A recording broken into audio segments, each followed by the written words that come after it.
요즘에 제 자신도 업그레이드라는 말을 많이 씁니다. 업그레이드. 근데 나아지는 것이죠. 보강이 되고 견고해지는 것이죠. 근데 업그레이드 되기 위해서는 원래의 그 목적과 원래의 형태가 보존될 때 업그레이드 되는 것입니다. 그 원래 형태가 없이 그냥 업그레이드라는 말만 사용하면 변질이 됩니다. 원래의 모양을 잊어버리는. 요즘에 땡스기빙 데이 지나고 나면 곧바로 또 크리스마스 타임이 오는데, 이 변질된 절기를 우리가 맞이하고 있지 않는가. 뭔가 원형은 사라지고 그저 사람들이 기뻐하는 세속화되는 그와 같은 절기로 변하는 것을 보면서 안타까운 마음이 듭니다. 그것은 결코 땡스기빙 데이를 처음에 제정하고 만든 그런 목적에서 벗어난 변질된 상관이 없는 추수감사주의를 우리가 그렇게 보내서는 안 될 것입니다. 그래서 원래 목적을 우리는 알고 있습니다만은 그래도 한 번 더 간단히 되짚어보면 이와 같습니다. 1620년 숫자를 계산해 보니까는 400년, 404년 됐더라고요. 처음에 102명이 영국에서 메이플라워 배를 타고 대서항을 66일 동안 항해를 하면서 그들이 보스턴에 있는 케이프캇 항구에 도착을 했습니다. 그들이 이 미국 신대륙을 향하여 올 때는 삶의 기회와 신앙의 자유를 찾아서 그들이 왔습니다. 즉 푸른 꿈을 안고 왔다는 것입니다. 근데 그들을 기다리고 있는 것은 신세계가 아니라 정말 험악한 위험한 두려움 그 자체였습니다. 여기 보스턴에 살다가 온 분들이 계셔서 쉽게 이해가 되겠습니다. 보스턴이 겨울에 얼마나 춥습니까? 눈은 얼마나 많이 옵니까? 그들이 새로운 꿈을 안고 미국에 도착했을 때 그들을 기다리고 있는 것은 폭설이 없고 추위 없고 굶주림이 없고, 그리고 원주민으로부터의 생명의 위험이 없고 두려움과 공포였습니다.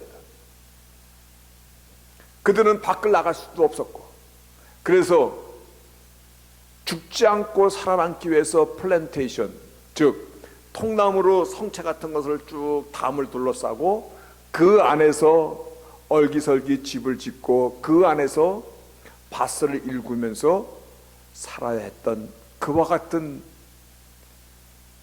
것이 그들이 맞이한 현실이었습니다. 그런데 2년 뒤에, 그러니까 1623년에 처음 그 플랜테이션의 가버너, 그러니까 오늘날 가버너 그러면 주지사인데 그렇게 뭐 큰 주지사가 아니라 동네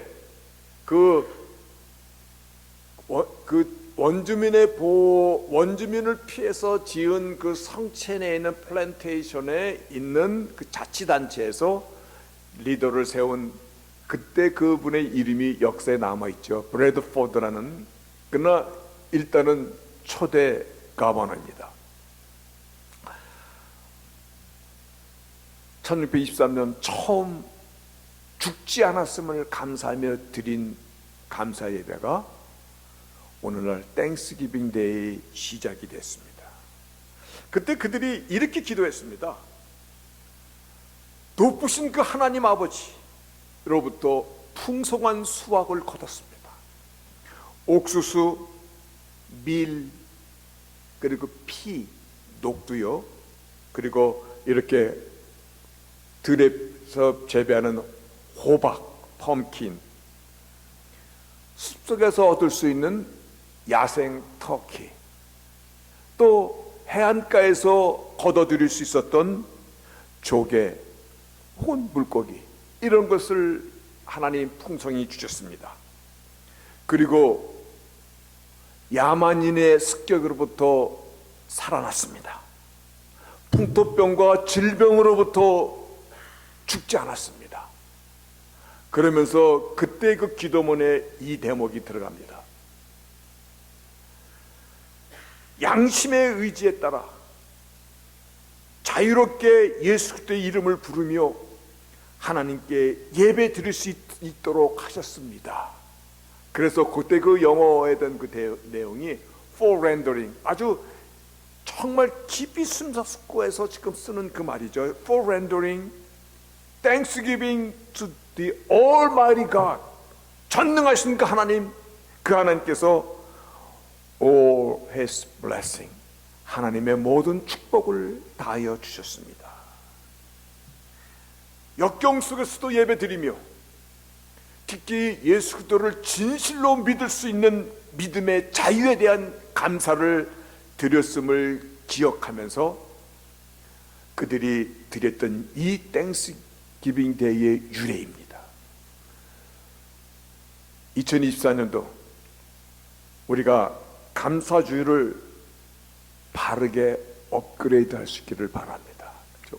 원형을 남겨두고 그 원형에 써서 하나님의 그 약속을 감사하고 하나님의 이터널 시큐리티, 내가 너희와 영원까지 함께하리라, 하나님의 그 약속을 우리가 붙잡고 그리고 하나님의 모든 축복을 내려주셨음을 오늘 다시 한번 우리가 삶 속에서 분명히 할 수 있는 그와 같은 신앙의 아름다운 열매들이 우리 가운데 있기를 소원하며 이 감사절 예배가 드려질 수 있기를 소원합니다. 빌립보서는 옥중서신이라고 합니다. 옥중이라는 얘기가 좀 이렇게 굉장히 문자 같죠. 그런데 무슨 얘기냐면 prison, 깜빵에서 드린 서신이라는 얘기입니다. 인생 가운데서 감옥에 갇혔다는 것은 가장 힘든 상황에 놓여 있었던 것입니다.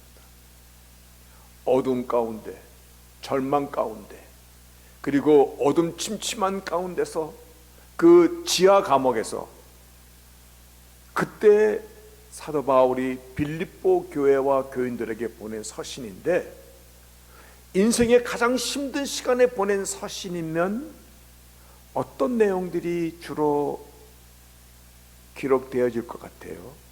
힘들다, 괴롭다, 너무 무섭다, 고독하다, 죽을 것 같다, 아마 그런 내용들이 일반적일 것 같은데, 놀랍게도 이 빌립보서는 감사의 서신입니다. 기쁨의 서신입니다. 그래서 이 빌립보서 3장 1절에 보면요, Finally, my brethren, 내 형제들아, rejoice in the Lord, 주 안에서 기뻐하라. Finally. 4장 4절에도 보면 주 안에서 항상 기뻐하라. 내가 다시 말하노니 기뻐하라. 이거 얼마나 강력한 말씀입니까? Rejoice in the Lord always. Again, 다시 I will say, 말하노니 rejoice, 기뻐하라라고. 오늘 본문의 시작이고 오늘 말씀의 제목도 내가 주 안에서 크게 기뻐하노라. 내가 주 안에서 I rejoice in the Lord greatly. 내가 주 안에서 크게 기뻐하노라. 무엇이 그가 처한 환경과 형편, 그 괴로운 상황 속에서도 이와 같이 기쁨의 서신을, 아니 진실로 그가 처한 환경 가운데 조금도 억눌림 받지 아니하고 그의 심령 가운데 얼마나 자유한 기쁨이 넘쳤으면 finally, 정말로 마지막으로 내가 말하노니, 또 말하노니 기뻐하라.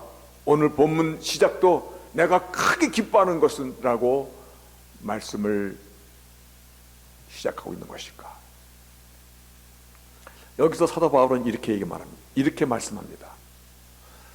너희가 나의 사역을 위해서 기도해주고 또 경제적인 그 도움을 주고 해서 내가 이렇게 말하는 것이 아니다. 물론 너희들의 마음과 물질적인 도움 감사하다, 고맙다. 그러나 내가 정말 감사하며 기뻐할 수 있는 이유는 어떤 것이냐면 이와 같은 것입니다. 내가 배웠다는 것입니다. 고난을 통해서 배운 것들입니다. 어떠한 형편에서든지 내가 자족하기를 배웠노라. 처음부터 내가 이러한 사람은 아니었는데 I have learned, 내가 배웠습니다. 무엇이냐면은 내가 자족하는 것을 배웠는데, 이거는 이 자족은 어떠한 환경 가운데서도 내가 자족할 수 있는, 기뻐할 수 있는, 감사할 수 있는 이유를 나는 배웠습니다. 수많은 위험이 있었고 어려움이 있었고 가난이 있었고 공포가 있었고 두려움이 있었고 기근이 있었고, 그 속에서 물론 두려움에 떨어선 시간도 많아 있었지만, 그러나 그 가운데서도 그 어려운 순간순간들 속에서도 확실한 것은 하나님께서 당신의 자녀들을 분명히 반드시 지켜주신다는 이 사실을 배웠기 때문에, 지금 내가 감옥에 있을지라도 이 감옥에 있는 환경과 두려움이 나를 짓누르는 것이 아니라 내가 주 안에 있음을, 그 사실로 인하여서 확신적인 기쁨을 빌립보 교회에게, 교인들에게 말씀해주고 있는 것입니다. 여러분, 하나님께서 나 같은 자에게까지도 하나님의 사으로 바꾸어 주시고 있다는 이 사실을 한번 생각해 보시기를 바랍니다. 어떠한 상황 가운데서도 하나님이 지키신다는 이 사실, 저는 이 사실을 저의 인생 여정, 신앙 여정을 통하여 정말 여러 번 경험하고 또 간증할 수 있는 사람 중에 하나입니다. 미국에서 살다가 하나님의 강력한 부르심이라고 믿고 학교를 들어갔는데, 뭐 영어가 안 들리는 것은 물론이고 가장 어려운 것이 그 당시에 경제적인 어려움이었습니다. 가난했다는 것입니다. 가난한 사람에게 주는 장학금으로 학교를 다녔지만 그럼에도 불구하고 조금은 제가 내야 되는 상황이었거든요. 근데 한 번은 600불을 딱 내야 돼, 이번 주까지. 많지 않은 600불인데. 근데 그것도 없잖아요. 그래서 학비가 없어서 못 다니면 하나님의 뜻이 아닌 거로 알고 안 다니면 되지 뭐. 그런 배째라라는 그런 마음이었는데, 놀랍게도요, 우체통을 여는데 못 보던 편지 하나가 와 있어. 그 편지가 지금도 제가 집에 갖고 있어요. 기도원 원장이 이 받침표가 틀리는 한국의 이 우리말 그 받침표가 틀린 삐뚤빼뚤한 글씨에다가 보낸 서신에 이렇게 써 있었어요. 어떤 집사님이 기도 중에 갑자기 나에게 600불을 보내주라라는 감동이 와서 체크를, 지정헌금을 놓고 갔다. 그래서 나에게 지금 600불을 보내는 것이다 라고 써 있어. 그 우연일까? 어쩌면 액수까지 이렇게 맞을까? 하나님 나를 아신다는 것입니다. 하나님 당신의 백성을, 그 백성이 어느 자리 어느 형편에 있는지 왜 모르시는가? 이 질문 앞에 우리는 하나님이 어떤 하나님이신가를 다시금 재정립하셔야 됩니다. 한 번은 제가 세상에 살다가 이제 다 세상 거를 뒤로 하고 학교를 갔으니 어려운 일이 얼마나 많은지 모릅니다. 근데 그 당시 적지 않은 돈이죠. 3,000불이 너무나 필요했었습니다. 하나님, 나 이 3,000불 없으면 내일 죽어요. 막 그렇게 기도하다가 아는 사람, 찾아가시는 사람 이렇게 뒤를 둘러보니까 없어. 그래서 믿지 않는 이민 사회에서 만난 친구를 찾아갔어요. 찾아가서 세탁소 하는 데를 찾아갔는데 차마 나 돈 좀 꿔줘라는 그 말을 할 수가 없더라고요. 그래서 그냥 차려주는 점심만 먹고 왔습니다. 근데 그 저녁에, 바로 그날 저녁에 그 부부가 찾아왔어, 우리 집에. 왜 찾아왔냐면 내가 3,000불 꼬러 갔었는데 3,000불을 들고 왔어.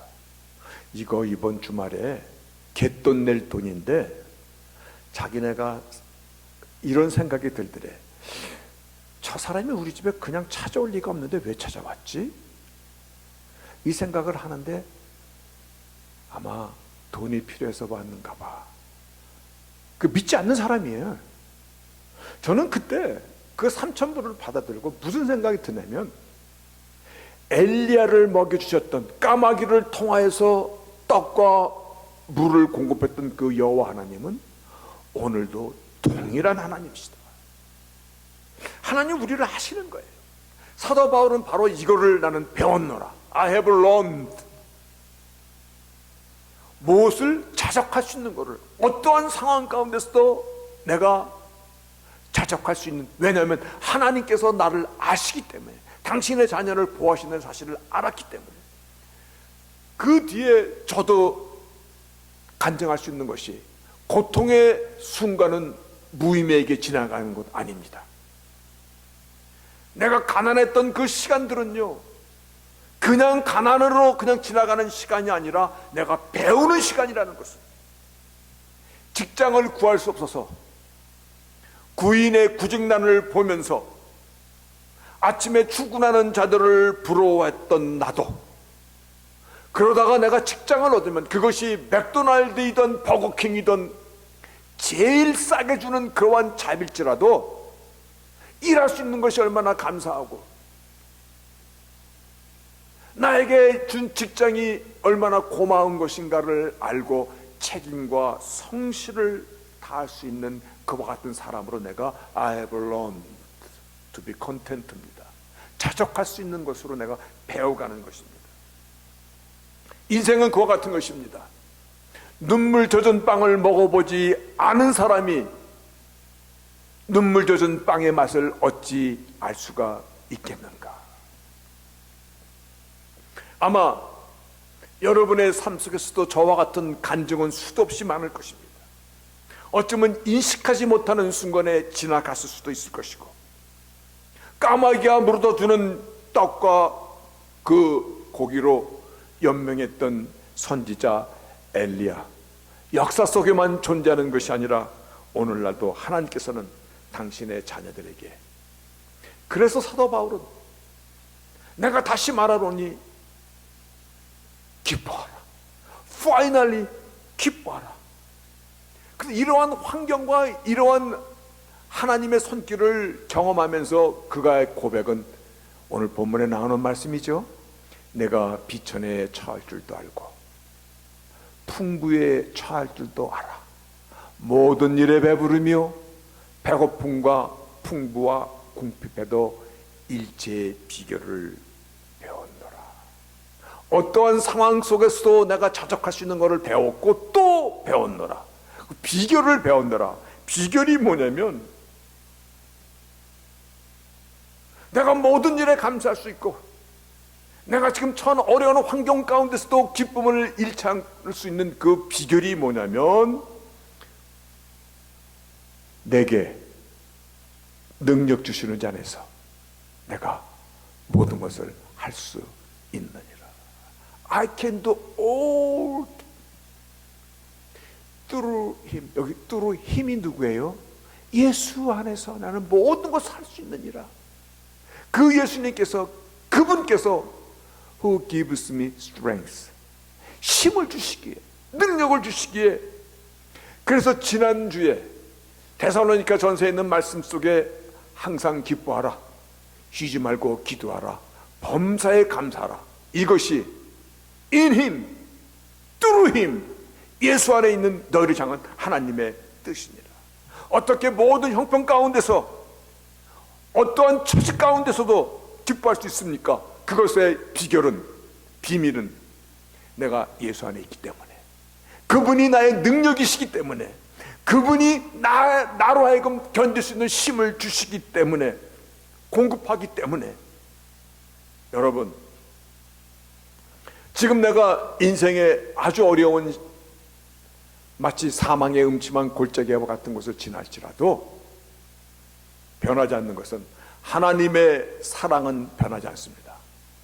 하나님께서 나를 구원하시는 구원의 사역도 멈추지 않습니다. 하나님의 약속은 그대로 있습니다. 잠깐 머무는 나그네 인생 길 가운데서 내가 아주 강도와 도둑을 맞아서 모든 것을 다 잃고 다 빼앗겼습니다. 그럴지라도 나를 위하여 지어놓으신 천국의 나의 집은 뺏기거나 없어지지 않기 때문입니다. 나를 향한 하나님의 사랑과 하나님의 은혜는 지금 이 순간에도 십자가를 통하여서 우리에게 이와 같이 말씀하십니다. 너는 내 것이야. 내가 핏값 주고 산 나의 백성이야. 나의 자녀야. 예수 그리스도의 신부야. 라고 그 사실은 변치 않습니다. 하나님이 우리의 왕이심을 믿으십니까? 하나님의 통치하심을 믿습니까? 나의 안고 일어섬을 아시는 하나님이십니다. 우리 인생을 그냥 고아처럼 보내주시는 것이 아니라 이미 만세전에 나를 아시고 나의 인생을 프리데스티네이션, 예정하여 놓으시고 그 길을 나에게 걷게 하시고는 말미암아 하나님이 나의 하나님이시고 나의 인생길 가운데서 오직 하나님만 나의 참 소망임을 나로 하여금 배우게 하시고, 그래서 어떤 환경 가운데서도 내가 주눅들지 않냐고. 왜냐하면 하나님이 나와 함께 하시고 나의 힘과 능력이 되심을 나로 하여금 알게 하여 주시는 이유인 것입니다. 우리 믿음의 선진들이 인생 여정에서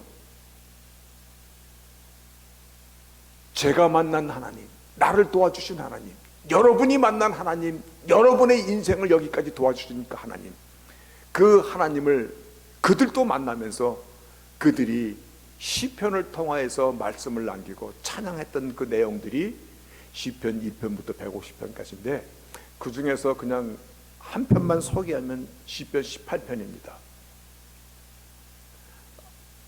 노란 거로다가 막 빨간 글씨로 도배를 해놨죠.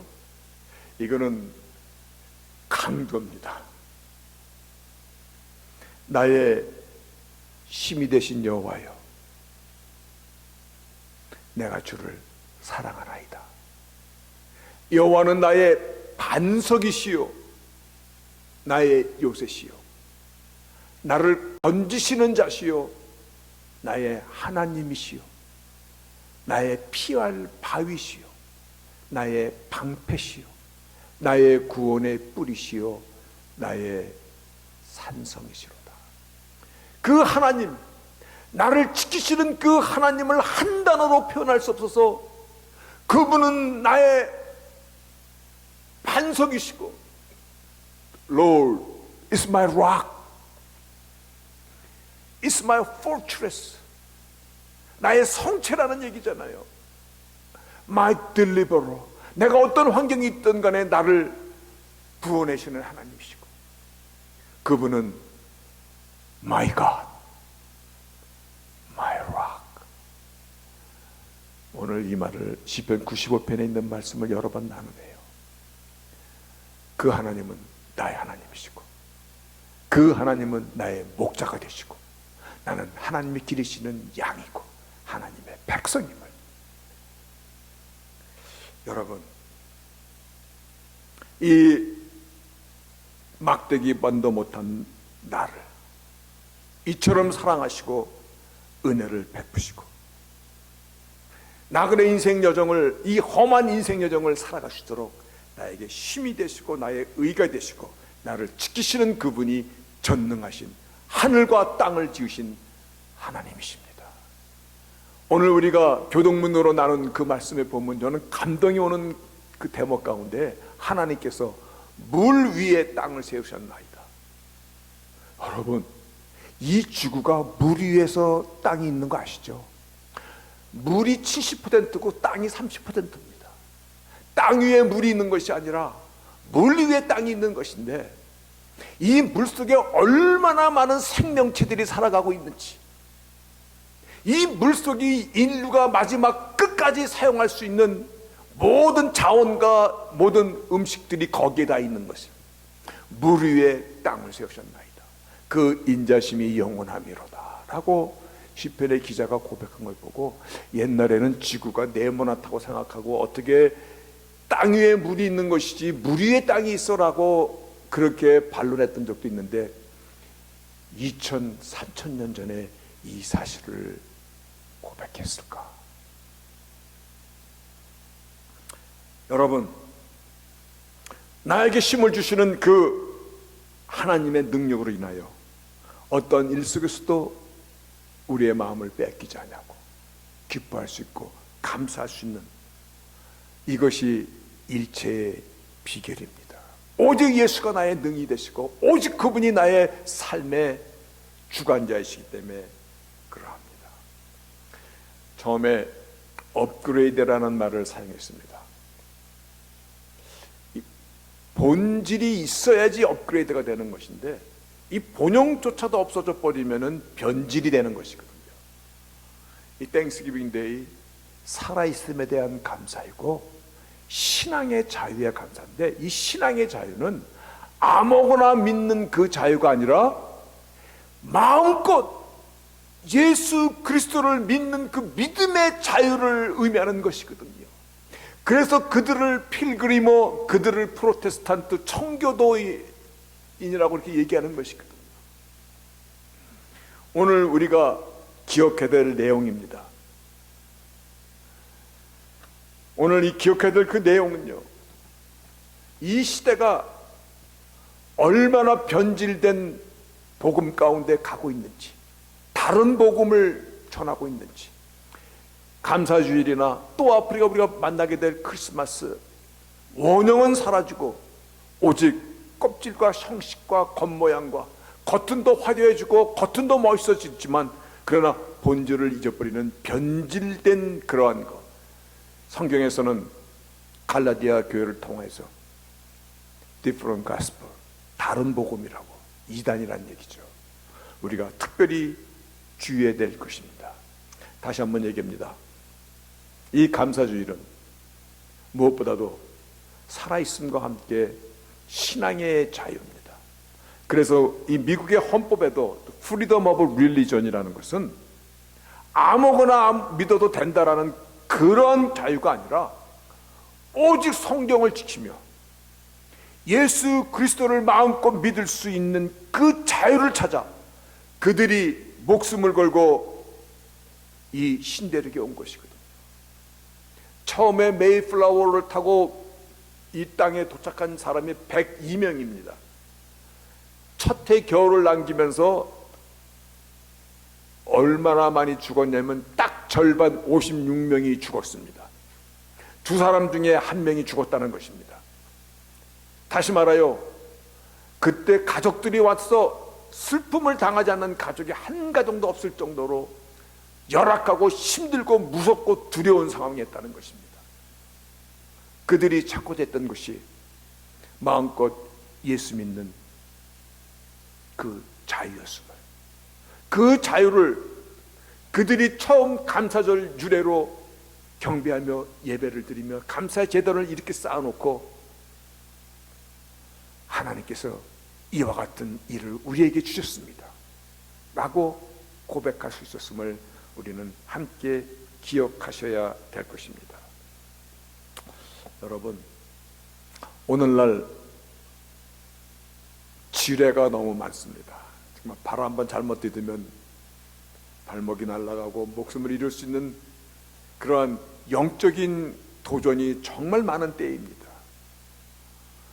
교회 역시 이 세상과 짝하는 일들이 이제는 너무나 빈번해져서 이단적인 가르침도 성경에서 절대 금한 것도 비근한 예로 동성애 같은 거잖아요. 그런 것을 믿지 않으면 교단에서 쫓아내는 일까지 이미 벌어져 있는, 말 그대로 보암직도 하고 먹음직도 하고 탐스럽게 한 거고 화려하기까지 한 것이 오늘날 우리를 덮어가는 이때에 우리가 붙잡아야 될 것, 업그레이드는 하되 원형을 유지하면서 보다 더 견고하게 믿음 안에 서갈 수 있는 저희들이 돼갈 때, 우리가 오늘 맞이하고 있는 이 땡스기빙 데이가 바른 땡스기빙 데이, 나의 삶을 보다 더 주님 안에서 견고하게 세워가는, 그래서 내가 어떤 환경 가운데서도 우겨쌈을 당하는 것이 아니라 주 안에서 오히려 더 크게 주님과 동행하는 하나님의 사람으로 살아가는 저희들로 업그레이드 될 수 있는 2024년도 땡스기빙 데이 그리고 절기가 될 수 있기를 주의 이름으로 축복합니다.